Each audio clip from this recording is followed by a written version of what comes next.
the people who wrote these laws knew what they were doing. They wrote other new laws to say that once a statue goes up, it can never come down. They wanted the statues to remain forever. They needed the statues to stay forever because they helped keep the system in place. And that also worked. Those laws ruled for more than a century. But voting matters, and elections matter, and laws can be changed. And this year, with the help of the General Assembly, we changed them. This year I proposed legislation to let cities and counties decide what to do with monuments in their communities. Take them down.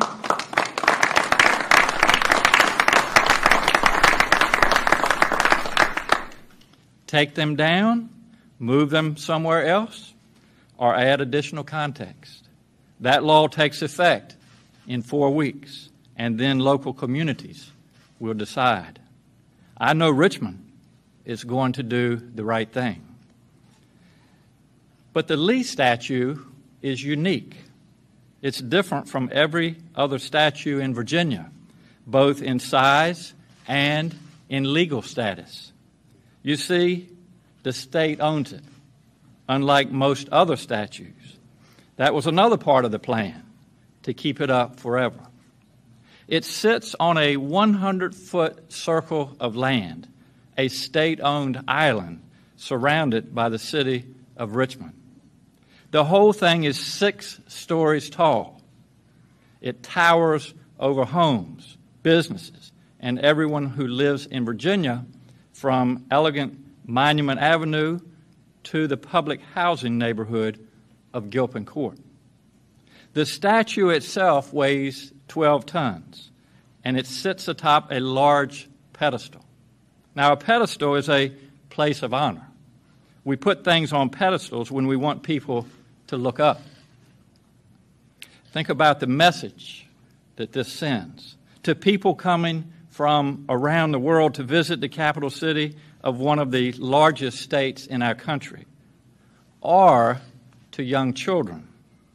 What do you say when a 6-year-old African-American little girl looks you in the eye and says, "What does this big statue mean? Why is it here?" When a young child looks up and sees something that big and prominent, she knows that it must be important. And when it's the biggest thing around, it sends a clear message. This is what we value the most. But that's just not true anymore.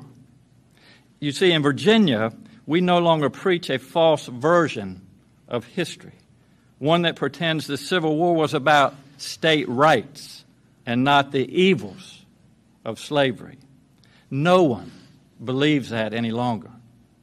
And in 2020, we can no longer honor a system that was based on the buying and selling of enslaved people, not in 2020. So I want us all to tell that little girl the truth. Yes, that statue has been there for a long time, but it was wrong then, and it is wrong now. So we're taking it down. Now, I know some will protest. Some will say Lee was an honorable man. I know many people will be angry. But my friends, I believe in a Virginia that studies its past in an honest way. I believe that when we learn more, we can do more. And I believe that when we learn more, when we take that honest look at our past, we must do more than just talk about the future. We must take action.